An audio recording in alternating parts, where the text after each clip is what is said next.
नमस्कार, आपका बहुत बहुत स्वागत है। मैं हूं आपके साथ अभिषेक तिवारी। बिग डिबेट का समय हो चुका है। मध्य प्रदेश में पहले चरण के लोकसभा चुनाव का मतदान 19 अप्रैल को होना है।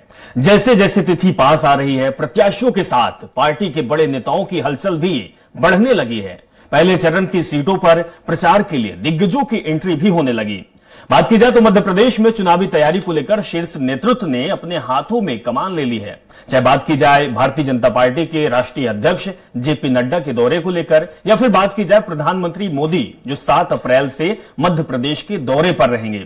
लेकिन दिग्गजों में कितना दम है, जो प्रत्याशी मैदान में उतारे गए हैं उनमें कितना दम है, उसको लेकर हम डिबेट करेंगे। लेकिन इससे पहले एक रिपोर्ट देख लेते हैं।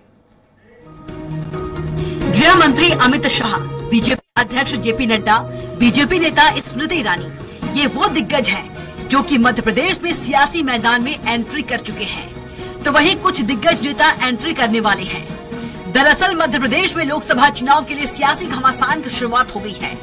इसमें दोनों ही प्रमुख राजनीतिक दल अपनी अपनी रणनीति के हिसाब से चुनाव मैदान में उतर रहे हैं। इसी कड़ी में प्रधानमंत्री नरेंद्र मोदी 7 और 9 अप्रैल को प्रदेश के दौरे पर रहेंगे। 7 अप्रैल को मुख्यमंत्री जबलपुर में भाजपा प्रत्याशी आशीष दुबे के समर्थन के लिए रोड शो करेंगे। दुबे पहली बार चुनाव लड़ रहे हैं। वहीं इस सीट पर 1996 से भाजपा जीतते आ रही है। बालाघाट में भी पहली बार की प्रत्याशी भारती पाल भी भाजपा की प्रत्याशी है। प्रधानमंत्री बालाघाट में 9 अप्रैल को जनसभा को संबोधित करेंगे। दोनों ही सीट पर पार्टी प्रत्याशी चलते भाजपा कोई जोखिम चाहती है। बालाघाट की रैजवाड़ा दाताओं को भी साधेंगे। लोकसभा चुनाव की आचार संहिता लगने के बाद यह प्रधानमंत्री नरेंद्र मोदी का पहला दौरा होगा। इससे पहले प्रधानमंत्री ने 11 फरवरी को झाबुआ में जनसभा को संबोधित किया था।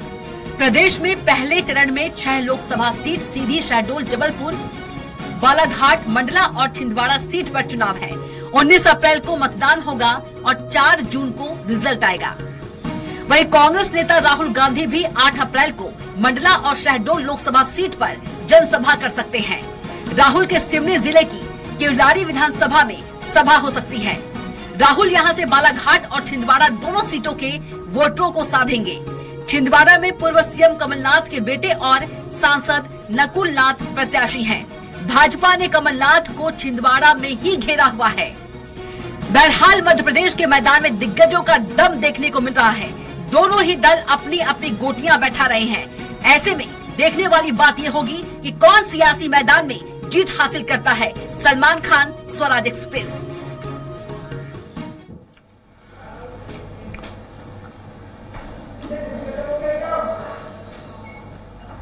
चलिए इस मुद्दे पर डिबेट की शुरुआत करते हैं और डिबेट में हमारे साथ मेहमान जुड़ चुके हैं। बीजेपी पर केशवानी जी, आपका बहुत बहुत स्वागत है।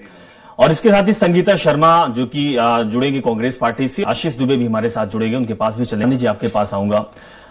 शंखनाद हो चुका है आपके पार्टी के में किस तरीके की भारतीय जनता पार्टी। एक ये अहम है कि प्रत्याशियों के दम पर आप चुनाव जीत रहे हैं या दिग्गजों के दम पर? देखिए अभिषेक जी, भारतीय जनता पार्टी कोई भी चुनाव हो, पार्षद से लेकर पार्लियामेंट तक, पूरी दमखम के साथ चुनाव लड़ती है। हमारा संगठन चट्टान की तरह प्रत्येक कार्यकर्ताओं के साथ खड़ा रहता है और निश्चित ही पूरे दमदारी के चुनाव देश के चुनाव हैं और उनके दम पर चुनाव लड़ा जा नेता तो शीर्ष नेतृत्व निश्चित रूप से का आशीर्वाद मिलता है तो कार्यकर्ताओं में उत्साह, उमंग और जोश का संचार होता है। और जब उत्साह, उमंग और जोश होता है तो कार्यकर्ता अपने परिश्रम की पराकाष्ठा करता है। और हमारा जो मिशन है, मिशन 29 है, 29 की 29 सीट। हम अपने 64,523 बूथों पर फिजिकल भी गए हैं, डिजिटल भी गए हैं। हमारे अर्ध पन्ना प्रमुख भी तैयार हैं, पन्ना प्रमुख भी तैयार हैं, हमारी जो बूथ टोलियां हैं वो भी तैयार हैं। और हमारी जो जन कल्याण की नीतियां हैं, डबल इंजन की सरकार है, प्रदेश की जन कल्याण की नीतियां, केंद्र की जन कल्याण की नीतियां, और जो हमारा देवतुल्य कार्यकर्ता है वो परिश्रम की पराकाष्ठा करता है। और आप देखेंगे कि हम मिशन 29 का जो हमने संकल्प लिया है, प्रत्येक कार्यकर्ता ने मुट्ठी मींच कर संकल्प लिया है। जो 11,000 बूथों पर जहां पे हम जो विधानसभा चुनाव में हम कहीं कमजोर हुए थे, उनको हम कैसे 370 वोटों का जो वोट नंबर है उसको लेकर हम जनता के बीच में हैं। जनता का लाड़, जनता का प्यार, जनता का दुलार, जनता का आशीर्वाद भाजपा को मिल रहा है। जिस तरह से हमने प्रचंड बहुमत 23 विधानसभा चुनाव में दर्ज किए, इस बार भी जो अब की बार 400 पार की बात कर रहे हैं और मिशन 29 की बात कर रहे हैं, जनता हमको प्रचंड बहुमत से जिताने वाली है। ठीक है, मतलब आपकी तैयारी पुख्ता है और तैयारी बूथ लेवल से लेकर ऊपर तक है। संगीता शर्मा जी हमारे साथ जुड़ी हुई है, कांग्रेस की प्रवक्ता है। संगीता जी, आपका स्वागत है। संगीता जी, बीजेपी पार्टी का तो कहना है कि मिशन 29 के तहत हम चल रहे हैं और 400 पार, देश में लोकसभा सीटें 400 पार होगी। आपकी क्या तैयारी है? कितनी सीटें आप मध्य प्रदेश में लाने की तैयारी आपकी है और किस तरीके से आप काम कर रही हैं? देखिए अभिषेक जी, हम भाजपा की तरह अति आत्मविश्वासी नहीं है और ना ही हम ये ऐलान करते हैं कि कहां से हम कितनी सीटें जीत रहे हैं। हाँ, परंतु ये जरूर है कि देश की जनता ने देखा है 10 सालों का मोदी जी का कार्यकाल, और मोदी जी के उस कार्यकाल से जनता ने ये भी देखा है कि मोदी जी ने कितने वादे किए थे और कितने निभाए। नहीं संगीता जी, थोड़ा सा आपको रोकना चाहूंगा। संगीता जी, कॉन्फिडेंस नहीं है आपके अंदर। एक कॉन्फिडेंस शब्द होता है जो आदमी को पता होता है, क्योंकि वो मेहनत किया होता है ग्राउंड में। भाई कोई बच्चा पढ़ता है, 10th में पढ़ रहा है, 12th में पढ़ रहा है, उसको पता होता है कि मैं 80% के पार लाऊंगा। वो कॉन्फिडेंस आप में बिल्कुल भी दिखाई नहीं देता और विधानसभा चुनाव के बाद तो गायब सा हो गया है। क्यों आखिर ये नहीं है? क्या आपने जमीन पर काम नहीं किया इसलिए, या तो फिर केवल आरोप लगाने के लिए बीजेपी पर? देखिए अभिषेक जी, मैंने आपसे कहा अति आत्मविश्वास नहीं है हमें, जो भाजपा के अंदर है। तो अति आत्मविश्वास और आत्मविश्वास में अंतर होता है। मैंने कब कहा कि हम में आत्मविश्वास नहीं है? मैंने तो ये कहा कि भाजपा की तरह अति आत्मविश्वास नहीं है हमें। और आप ये भी जानते हैं कि अति किसी भी क्षेत्र में हो वो अति होती है और उसका परिणाम क्या होता है वो देख लेंगे। अब ये 400 पार की बात कर रहे हैं, देखते हैं।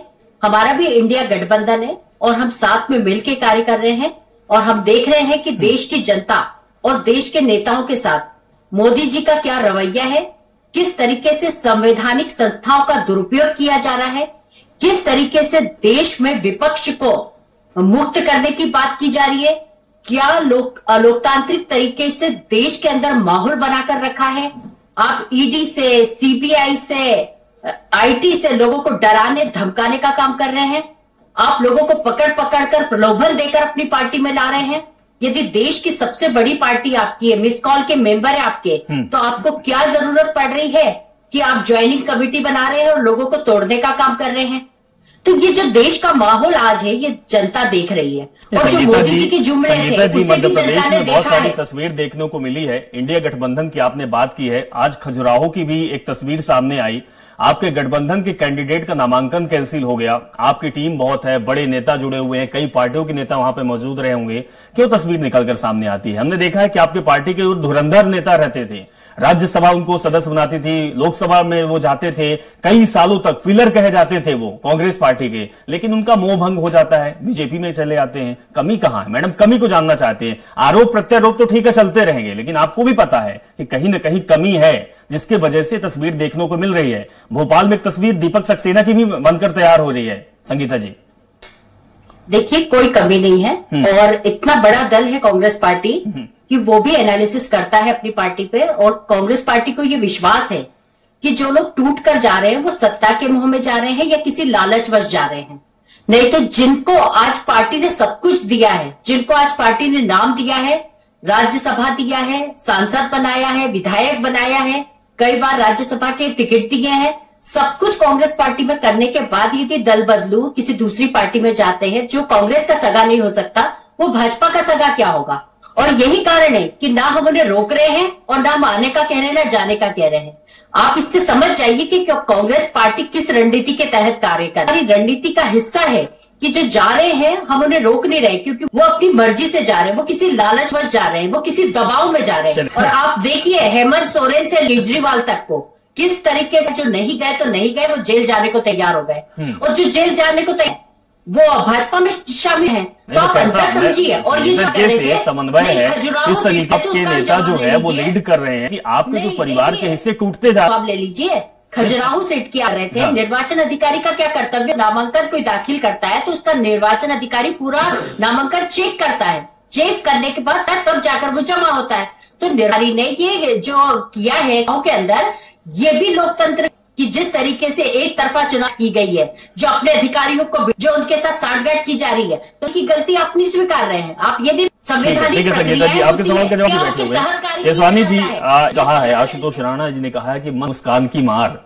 मुस्कान आपके देखकर ऐसा समझ में आ रहा है कि कुछ तो खेला चल रहा है। केसवानी जी, क्यों इतने आरोप आप पे लग रहे हैं कि जो सरकारी एजेंसियां हैं उनका दुरुपयोग कर रहे हैं, डराने धमकाने का काम कर रहे हैं, इसके साथ ही करियर देख रहे हैं आपके साथ, विचारधारा उनकी है नहीं लेकिन आपके साथ जुड़ते जा रहे हैं, पद का लालच आप दे रहे हैं। थोड़ा सा साफ कर दीजिए। कांग्रेस पार्टी बड़े लंबे टाइम से ये आरोप लगा रही है और आप अगर इसको साफ कर देंगे तो हो सकता है कांग्रेस के लिए आने वाले समय में कुछ फायदा मिल जाए इसका। देखिए, कांग्रेस पार्टी के नेता जो राहुल गांधी जी हैं वो मुंह की जमा खर्ची करते हैं, तो नीचे तक उनके जो कार्यकर्ता हैं वो सिर्फ जमा खर्ची करने का काम करते हैं। अभी इन्होंने कहा प्रलोभन दे रहे हैं प्रलोभन दे रहे हैं। निश्चित अगर कहीं इनको ऐसा लगता है तो कहीं कोई साक्ष्य होंगे, कहीं कोई प्रूफ होगा, कहीं कोई एविडेंस होगा, कहीं कोई चीज तो सामने लेके आना चाहिए कि हमें इस चीज का प्रलोभन मिला है। वो ये सिर्फ मुंह की जमा खर्ची करेंगे, आरोप लगाएंगे, आलोचनाएं करेंगे, पर इनके पास कोई भी चीज हाथ में नहीं है, तो उसको वो तो वहीं खारिज हो जाता है। और प्रलोभन देने इसलिए भी नहीं होता है अभिषेक जी, कार्यकर्ता खुद स्वयं अपनी मर्जी से आ रहे हैं।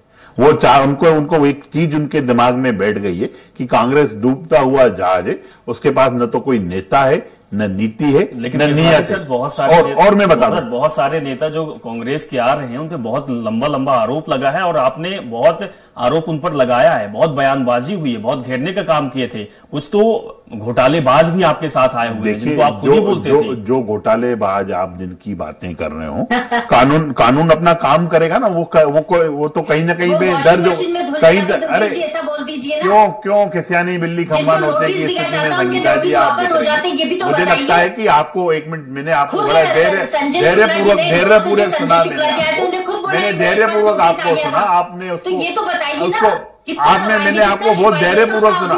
मत विचलित होइए। ठीक है संगीता जी आप मत विचलित होइए, आप विचलित मत होइए। अरे हमने बताया कानून अपना काम करेगा, और कोई भी जो भी कार्यकर्ता आ रहा है अभी वो इसलिए आ रहा है कि उसको मालूम है कि कांग्रेस का कभी विकास से नाता नहीं रहा। ये डिबेट खराब करने के लिए संगीता जी कंटिन्यूअस बात करेंगी, क्योंकि इनके पास विषय नहीं है ना। मैंने कहा दिशा भ्रमित नहीं है और ये कुछ भी बातें करते हैं। अपनी बात रखिए। तो आपने जो बात कही, और जो कानून अपना काम करेगा जिनके ऊपर जो धाराएं लगी हैं, जो केस दर्ज हैं। रही बात जो कांग्रेस से भाजपा में आ रहा है, वो कोई प्रलोभन है, कहीं कोई प्रलोभन नहीं है।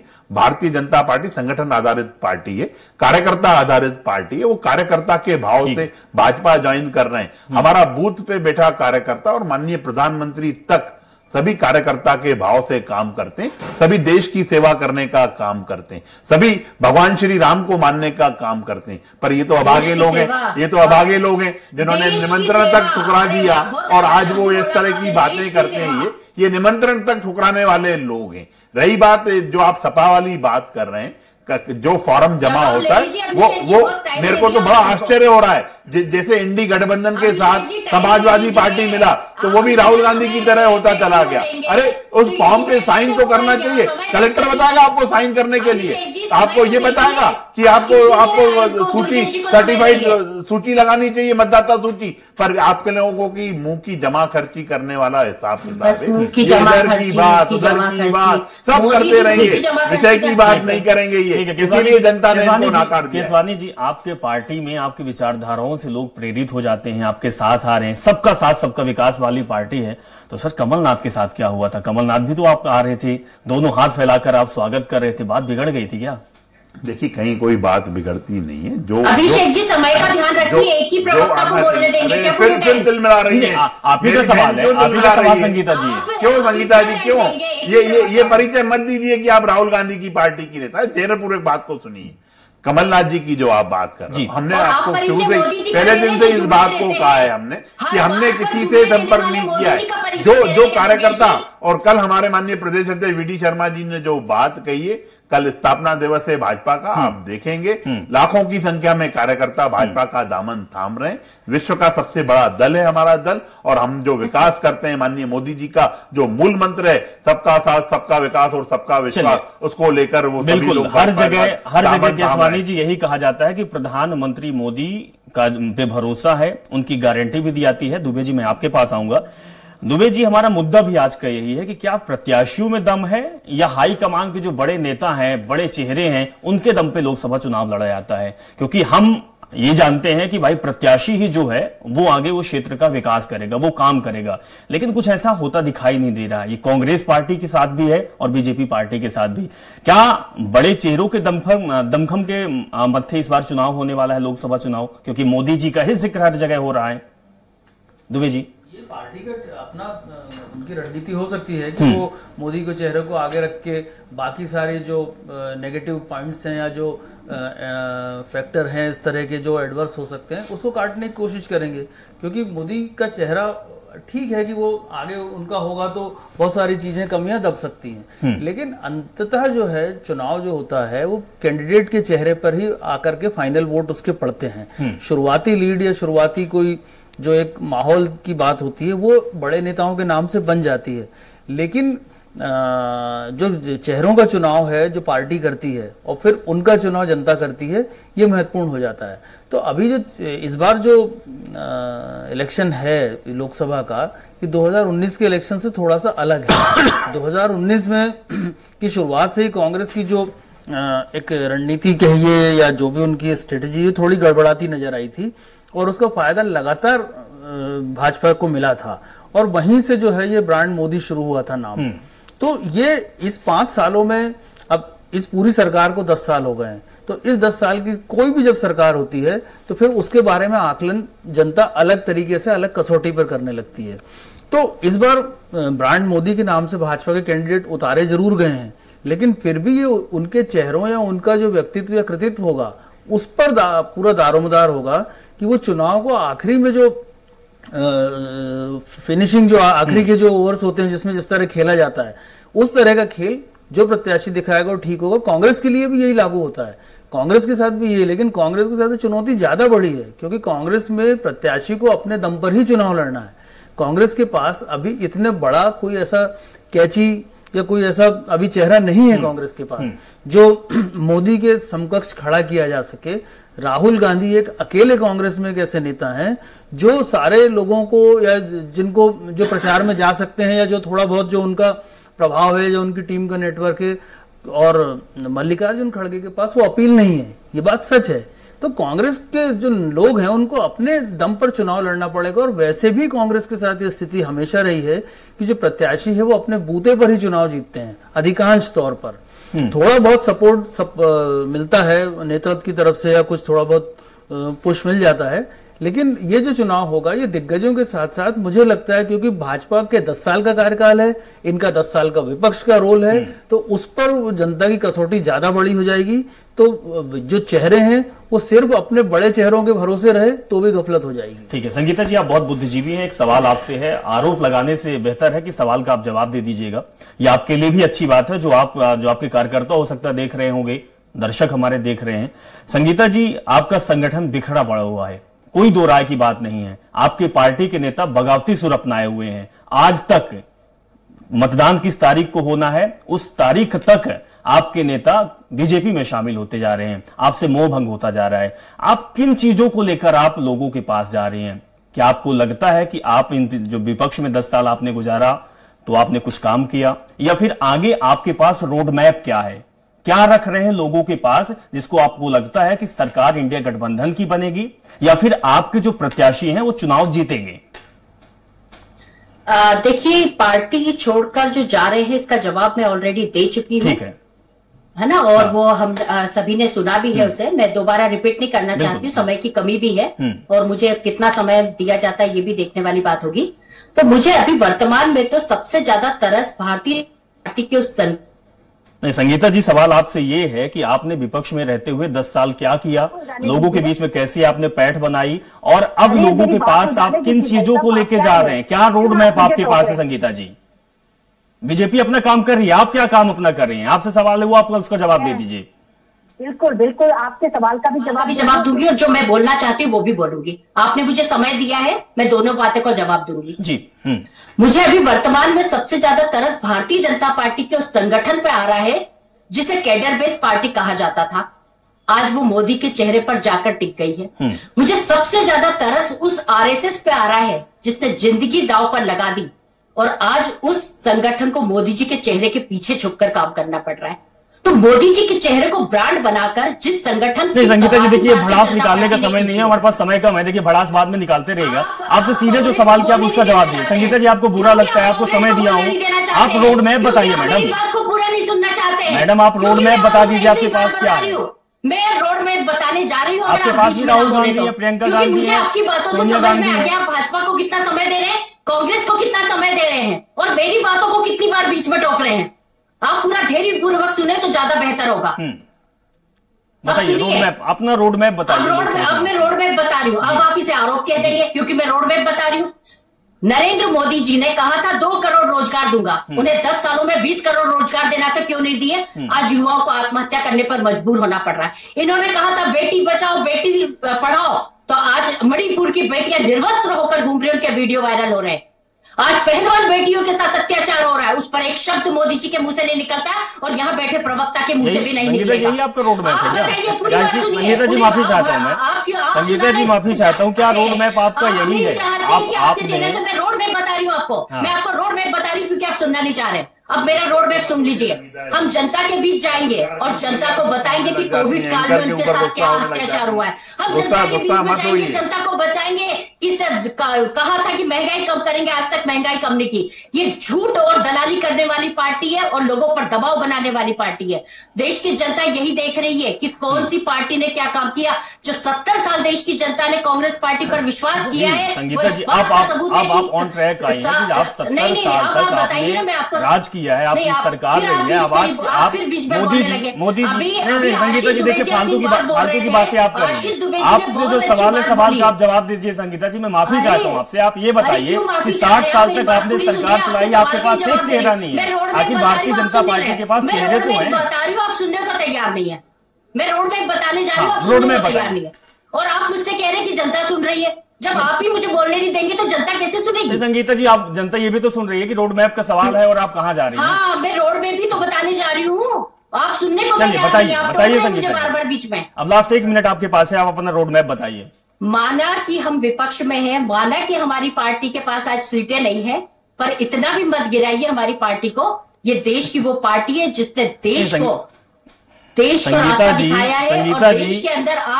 आपको नहीं लगता कि जनता देख रही है और आप अपने आप में उलझे हुए हैं? अगर आप अपनी उलझन को सुलझा नहीं पाएंगे तो फिर कैसे आप आगे बढ़ पाएंगे? दुबे जी देखिए सवाल आप भी सुन रहे थे कि जिस तरीके से संगीता जी कांग्रेस पार्टी ने जवाब दे रही थी। दुबे जी क्या नहीं लगता कि ये जो गलत फहमियां है, ये जो उलझन है, यही कांग्रेस पार्टी को डुबो रही है। यही कांग्रेस पार्टी की ना तो कार्यकर्ताओं के बीच में पैठ बन पा रही है, ना जनता के बीच में पैठ बन पा रही है। भाजपा द्वारा अगर इस चैनल को चलाया जा रहा है तो फिर कैसे बात हो पाएगी? ये किस तरह के आरोप लगाने का? संगीता जी ना तो हम भाजपा के हैं, बिल्ली खंबा नोचेगी संगीता जी और केसवानी जी, ना तो हम भाजपा के हैं ना कांग्रेस के, हम पत्रकार हैं। हमारा चैनल के आरोप लगाने का काम कर रही है। अब दुबे जी डिबेट चला रहे हैं, दुबे जी मुझे समझ में आ गया। संगीता जी का फायदा डाउन कर दीजिए। दुबे जी आप इसका जवाब दीजिए। क्या नहीं लगता आपको, अभी सवाल से जवाब भी सुन रहे थे, सवाल कुछ और जवाब कुछ और, क्या नहीं लगता? नहीं यही तो मैं कह रही हूँ कि सवाल पूछने के बाद जब जवाब मिलता तो बीच में टोकते हैं आप लोग। दुबे जी नहीं देखिए ऐसा नहीं। और आशीष दुबे जी कि क्या देश में चल रहा है, उनसे पूछिए सवाल। ये मैं आपके सवाल और संगीता के जवाब में नहीं दूंगा। मैं ये बता सकता हूं कि कांग्रेस की जो स्थिति है वो एक दौर के साथ होती है, ये दौर सबके साथ होता है और इससे उबरने इसकी जरूरत होती है। भाजपा ने भी ये दौर देखा है, इससे खराब दौर भी देखा है, तो ये पॉलिटिक्स में ये सब चीजें चलती हैं। यहाँ पर पेशेंस की जरूरत, मुद्दों को रखने की जरूरत है। कांग्रेस के तमाम नेता हैं, आज कांग्रेस का घोषणा पत्र आया है, उस कांग्रेस घोषणा पत्र में बहुत से की गई है, तो उसका जवाब यह है कि जो उनका रोड मैप है जो उन्होंने आज सामने रखा है। लेकिन देखिए ये जो स्थितियां जो आप कांग्रेस नेतृत्व है कि कांग्रेस अभी उस दौर में है जहां पर उसके साथ बहुत सारे असमंजस हैं उसके, लेकिन ये इससे ये नहीं हो सकता कि कांग्रेस का जो पुराना काम है उसको नजरअंदाज हुआ जाए, या जब आज के बाद कभी कोई 20, 25, 50 साल भी बदलती है तो उसको नजरअंदाज कर दिया जाए। लेकिन ये पॉलिटिक्स घोषणा पत्र जारी हुआ है कांग्रेस पार्टी बड़े शोध के बाद हुआ है, बड़े सोच समझ के जारी हुआ है, यही तो रोड मैप। आपसे आखिरी सवाल, देखिए आप मुझे इस पे टोकेंगे तो मैं कैसे अपनी बात पूरी रख पाऊंगी अभिषेक जी? अभिषेक जी मैं अपनी बात आपने मैनिफेस्टो पर ये डिबेट रखी है, रख दीजिए। देखिए निश्चित रूप से अरे आपको डिबेट ही नहीं करवाना, सुविधाएं उनको और दुरुस्त करने का काम हमारी सरकार करेगी। चाहे देखिए हमने उज्ज्वला का काम किया, हमने चंदे का धंधा करो आप तो, हमने राम मंदिर के नाम से चंदा लो, अनेकों काम किए, इलेक्ट्रॉल बोर्ड के माध्यम से चंदा और जो अच्छा हो सकता है, चाहे रीजनल टूरिज्म की बात की जाए, चाहे इंफ्रास्ट्रक्चर की बात की जाए, चाहे हर क्षेत्र में हम सशक्त बनाने का काम करेंगे। विपक्ष को वो जो आरोप उनका, चाहे राहुल गांधी जी हो जाए चाहे संगीता जी हो जाए, ये इनकी तरस आता है और तरस का कारण 15 साल पहले जो मुद्दे थे आज भी जस से कम मुद्दे, ये जनता की नब्ज को समझ नहीं पा रहे हैं। अगर ये जनता की नब्ज को समझ पाते तो 440 से 40 पे नहीं आते। आने वाले समय में आप देखिएगा अगर यही इनका रवैया रहा तो ये डबल डिजिट में भी नहीं आ पाएंगे। नहीं, मैं कई प्लेटफॉर्म से नहीं हटा, मैंने आप बता दिया कि हमारा रोड मैप क्या है। भारत को सशक्त बनाने का काम हमारा है। हम भारत को निश्चित रूप से जो चाहे हम इकोनॉमी की बात कर लें, जो इनके समय पे 10वें नंबर पे थी, हम 5वें नंबर पे लेकर। चलिए ठीक है केसवानी जी बहुत बहुत शुक्रिया, संगीता जी बहुत बहुत शुक्रिया, दुबे जी बहुत बहुत धन्यवाद, आप हम लोग हमारे साथ जुड़े। अब 2024 का आगाज हो चुका है, लोकसभा चुनाव बहुत नजदीक आ गया है, कुछ ही दिन बाद मतदान पड़ने हैं। एक तरफ भारतीय जनता पार्टी मध्य प्रदेश की सबसे बड़ी पार्टी है तो दूसरी तरफ कांग्रेस भी सबसे बड़ी पार्टी है। दोनों पार्टियों के बीच टक्कर होना है। कांग्रेस पार्टी गठबंधन के साथ मैदान में उतरी है तो भारतीय जनता पार्टी अकेले दमखम दिखा रही है। लेकिन अब सवाल यह उठता है कि कौन सी योजनाएं हैं, क्या रोड मैप है, आने वाले समय में कौन क्या काम करेगा, जनता किस ओर जाती है, क्या जनता बीजेपी और 10 साल काम किया उस पर झुकती है या फिर कांग्रेस पार्टी के पक्ष में वोट डालती है, आने वाले समय में साफ हो जाएगा। फिलहाल इस कार्यक्रम में इतना ही, जुड़े रहें और देखते रहें स्वराज एक्सप्रेस। नमस्कार।